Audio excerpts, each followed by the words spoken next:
I learned my husband was having a baby with my sister before the main course hit the table.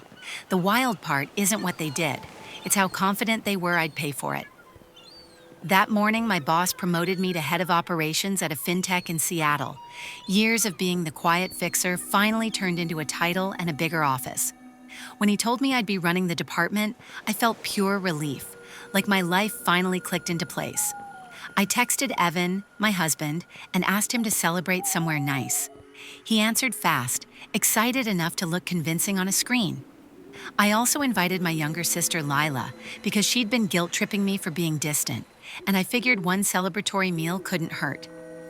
I picked Marrow and Salt, the kind of restaurant that makes you feel underdressed no matter what you wear. I arrived early, ordered sparkling water, and tried to sit inside the happiness without apologizing for it. Then my phone lit up. "We're here," from Lila. We.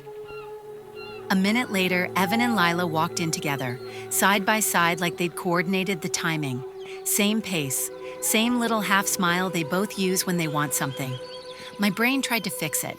Maybe they ran into each other in the garage. Maybe I was being dramatic.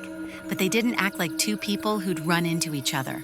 They acted like two people who'd already agreed on the script, and I was the only one reading it for the first time. Evan kissed my cheek. Too quick.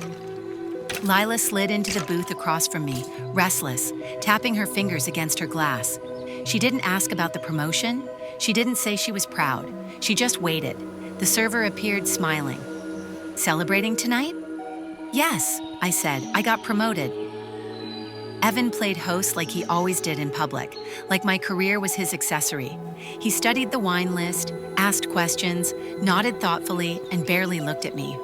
Lila didn't touch her water. She kept flicking her gaze to Evan, quick checks, then away, like she was watching for a signal. I talked anyway. I gave them the highlights, the new responsibilities, the part that made me proud. Evan nodded too hard. Lila gave me a thin half smile. Then the little tells started stacking up. Evan's knee bouncing, his thumb rubbing his ring, Lila's eyes darting whenever my phone lit up. The table felt smaller with every breath. Appetizers arrived. Beautiful, tiny, expensive. I took one bite and realized I couldn't taste a thing. Lila set her fork down with a soft clink and straightened like she was about to make an announcement at a wedding. "I have news," she said, voice too steady. Evan went very still. Lila looked at him first, then at me, and said it in one clean drop. "I'm pregnant. Evan is the father." For a second, my brain tried to reject the sentence. Wrong, not possible. I stared at her, waiting for the laugh that would make this an ugly joke. There wasn't one. I turned to Evan. "Is that true?" He finally met my eyes. Not sorry, not even ashamed, just tense. "It's true," he said. That was it.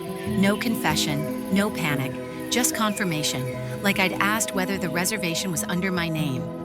I watched them watch me, and something cold settled in my stomach. They weren't afraid of my reaction. They were counting on it. Counting on tears, counting on bargaining, counting on me stepping into the role I'd played for years, making everyone else's mess survivable. Lila's face softened into something rehearsed. Evan shifted closer to me like we were still on the same team. The entitlement in that tiny movement was almost impressive. The server returned with the main course, smiling like our booth wasn't on fire, and it hit me. They picked tonight on purpose. My promotion, my celebration, my money on the table. They wanted me cornered in public. I picked up my napkin, folded it, and set it down like punctuation. Evan's voice sharpened. "Don't do this."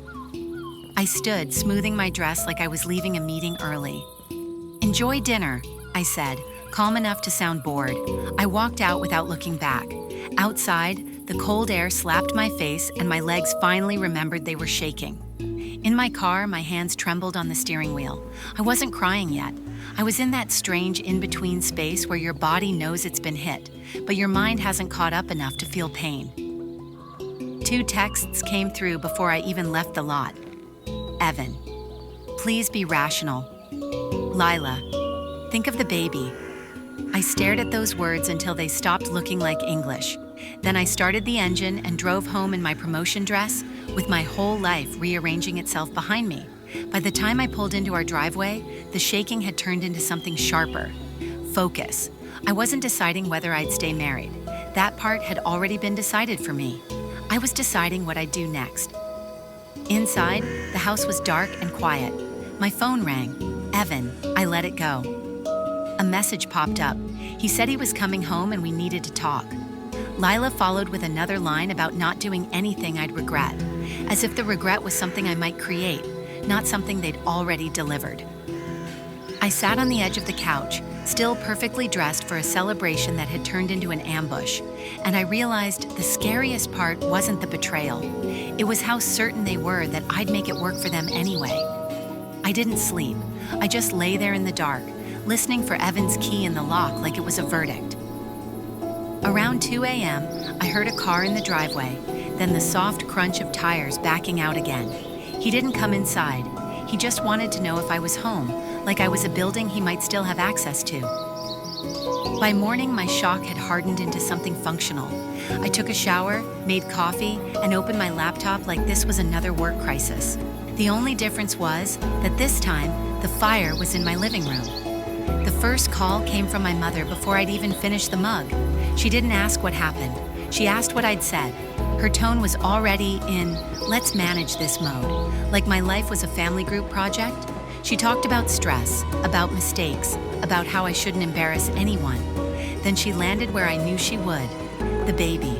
I let her talk until she ran out of oxygen, then said, I'm not discussing this right now, and ended the call before she could turn it into a debate.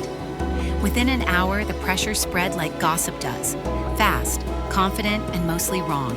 An aunt texted that families forgive. A cousin wrote that Lila was young and scared. My father sent a short message that basically translated to, keep it quiet so the neighbors don't have opinions.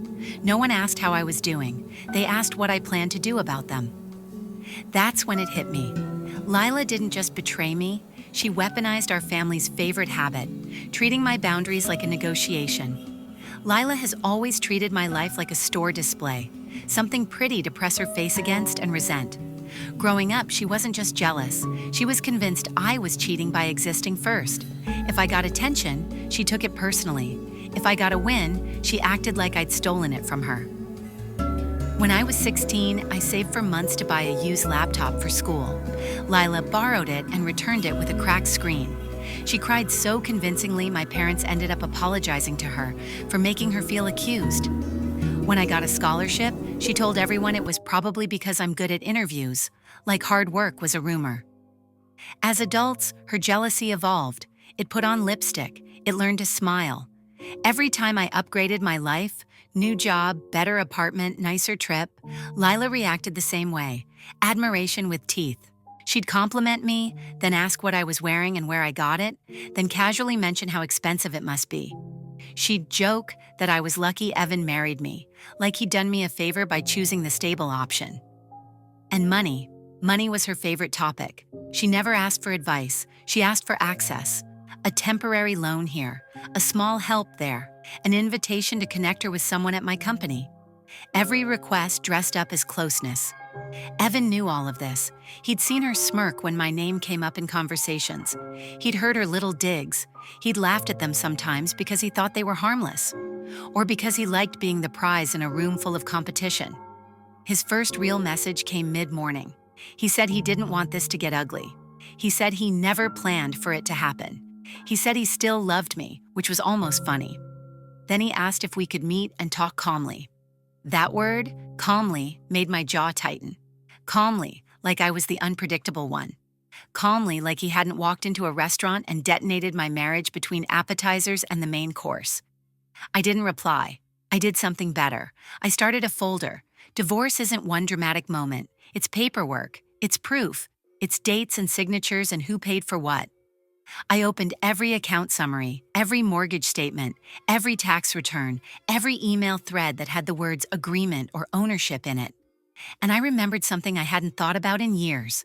Before Evan and I got married, I'd sold my stake in a small logistics software company. It wasn't a headline-making exit, but it was enough money to change my life. Enough that my attorney at the time, an older woman with a voice like a paper cutter, told me not to be romantic about contracts. Back then, Evan acted offended when I brought up a prenup. He said it made him feel suspected, like I was already planning to leave. He said he wasn't with me for money, but he still signed it. I dug through my old files until I found the folder labeled with my maiden name, the one I'd kept like a time capsule. When I pulled out the document, the relief I felt was so intense it almost made me dizzy. It wasn't complicated. It didn't need to be. It said what was mine stayed mine. Investments, proceeds, property acquired with my separate funds. It spelled out that my premarital assets were protected, and anything titled solely in my name stayed that way. It also had a clause that kept things clean if the marriage ended quickly and messily. No automatic claim to my accounts, no reach into specific holdings. In other words, the big things in my life, the ones Lila had always stared at like a hungry person looking through glass, were never on the table. I sat there reading it twice, then a third time, just to let it sink in. At some point, I started laughing, not because it was funny, but because it was the first moment since dinner where I felt ahead of them. That's when another message came in from Lila. She said she didn't want drama, and she hoped I could be happy for her. She added, almost as an afterthought, that Evan and I should do the right thing and handle things generously. Generously. Like I was a bank with feelings. I didn't respond. I forwarded everything to a divorce attorney recommended by a colleague who'd once described her as polite but lethal. I booked the earliest appointment and showed up with a folder so organized it could have gotten a promotion at my company. In the attorney's office, I laid out the facts, the timeline, the messages, the dinner setup. I handed over the prenup like a trump card I didn't even have to slam down. She scanned it, nodded once, and said, "Good. This makes your next steps very simple." I felt something unclench in my chest. Not relief exactly, more like clarity. They wanted me to panic, to bargain, to get emotional in public. They wanted chaos. Chaos makes people sloppy, and sloppy people give away leverage. I wasn't going to give them that. By late afternoon, Evan finally stopped pretending this could be fixed. He sent a message saying he'd be taking some things and staying elsewhere for now. He phrased it like a temporary arrangement, like he was giving me space as a courtesy. I watched his location go quiet on our shared account and turned off the sharing, not out of spite, out of hygiene. Then came the family chorus again, louder now. Calls I didn't answer. Messages that started with "I'm not taking sides" and ended with instructions for me to swallow the betrayal politely. The baby became their favorite shield, as if an unborn child could be used like a hall pass for two adults with terrible morals. The more they pushed, the more I understood the real shape of Lila's plan. She didn't just want Evan. She wanted my life, my stability, my status, the version of the family where I was the responsible one with the money. She probably imagined an easy transfer: marry the husband, keep the lifestyle, inherit the respect. Evan, meanwhile, likely pictured himself as the guy who started over with someone younger and still got to keep the benefits I'd built. They thought I'd fund their fresh start because I've always been the one who cleans up. So I decided to stop reacting and start directing. I sent one short message to Evan and one to Lila. Neutral, controlled, no emotion to latch onto. I told them I'd meet them in 2 days at a private conference room in my attorney's office. I said the discussion would be brief, and it would be about logistics only. Then I put my phone face down, opened my laptop, and went back to work. Because the funniest thing about betrayal is how quickly it shows you what you've been tolerating. And in 2 days, they were going to learn the part of the story they never bothered to check. The money they were chasing was never theirs to touch. The conference room at my attorney's office smelled like lemon cleaner and quiet money, frosted glass, a long table that made people sit farther apart than they wanted. I arrived 10 minutes early anyway, because I refused to be the person rushing into my own life. My attorney, Dana, placed a thin stack of papers in front of me like she was setting down a menu. "You ready?" she asked. "I've been ready since the appetizer," I said. When Evan and Lila walked in, they came in together again. Same choreography, different lighting. Lila wore a soft sweater and big, innocent eyes, like she was auditioning for Misunderstood. Evan looked tired but not remorseful, more like someone who thought the consequences were taking too long. Evan tried to smile. "Hey." I didn't stand. I didn't smile back. "Sit," I said, and it came out calm enough to be unsettling. Dana opened a folder. "This meeting is about next steps," she said. "Nothing else."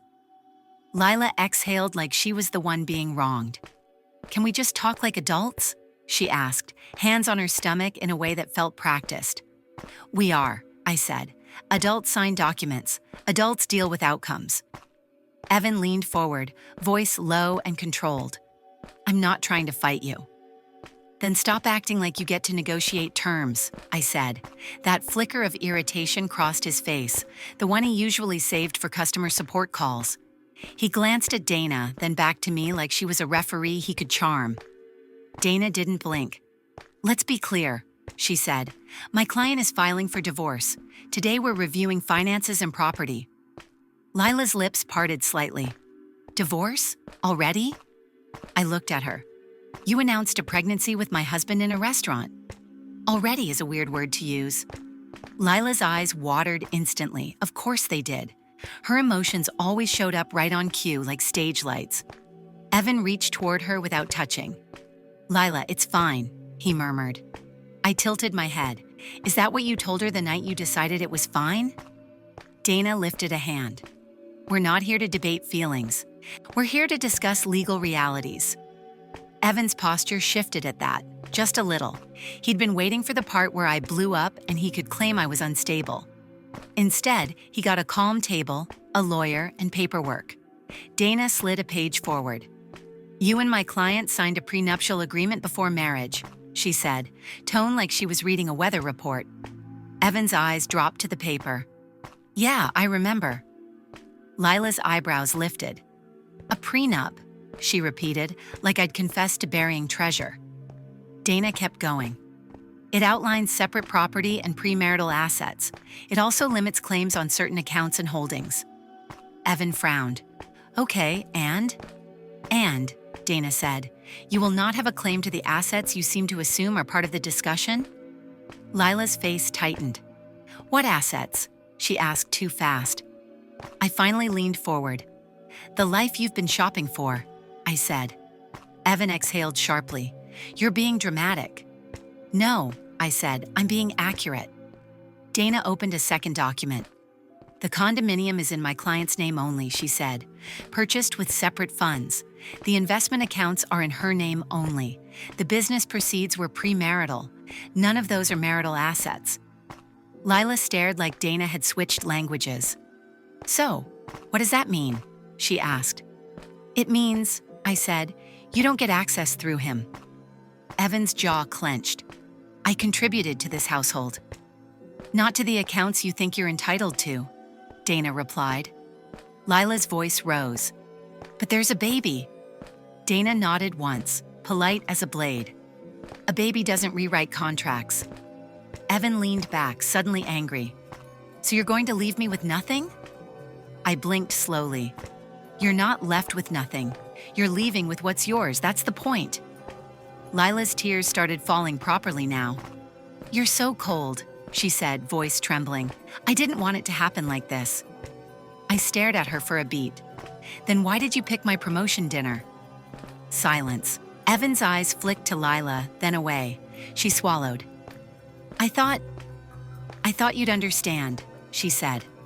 I let out a short laugh, the kind that's more breath than humor. "You thought I'd bankroll it," I corrected. Evan's tone shifted into pleading, like a man changing tactics in real time. "Listen," he said, hands spread. "We can do this quietly. I don't want to ruin you." That line was so absurd I almost thanked him for the comedy. "I don't need protection from you," I said. "I need distance." Dana slid another page across the table. "We're requesting you vacate the property within 72 hours, she said. "You can coordinate through counsel for personal items." Evan's eyes widened. "You can't just kick me out." Dana's voice stayed level. "Yes, we can. The property is not marital. The agreement is clear." Lila's hands balled into fists. "So what are you going to do?" she snapped. "Just walk away and act like you're better than us?" I looked at her and felt something settle in my chest. Final. "I don't have to act," I said. "I just have to stop carrying you." Evan tried one last angle. "At least help with the baby," he said, like it was a reasonable request in a business meeting. You make good money. This doesn't have to be ugly. Dana's pen paused. I answered before she could. You made a plan without me, I said. Now you get an outcome without me. Lila's voice turned sharp, dropping the wounded act. You're selfish. I nodded once. If protecting what I built is selfish, I'm okay with that. Dana closed the folder. We're done here, she said. Evan pushed his chair back hard. You're going to regret this. I stood, smooth and steady. The only thing I regret is not doing it sooner. They left in a storm of muttered accusations and sniffed tears. The door clicked shut, and the room felt lighter immediately, like someone opened a window. The smear campaign started that night. Family members called to tell me I was cruel, vindictive, punishing an innocent baby. One cousin messaged a paragraph about forgiveness. My mother tried to schedule a family dinner as if this was a miscommunication we could fix with roast chicken. Lila sent a voice note that began with sobbing and ended with a number, an amount she needed to feel stable. I didn't respond. I wrote one message to the group chat, short and boring on purpose. I would not discuss the divorce. I would not provide money. Any communication could go through my attorney. Then I muted it, because boundaries work better when you don't hang around to watch people bounce off them. A week later, Evan emailed me, formal, restrained, like he was trying to sound like the reasonable party. He asked for a fair settlement, and I forwarded it to Dana without reading past the second sentence. 2 weeks after that, my promotion became official. New title, new responsibilities, new office with a view of the water that made me feel like breathing was a choice again.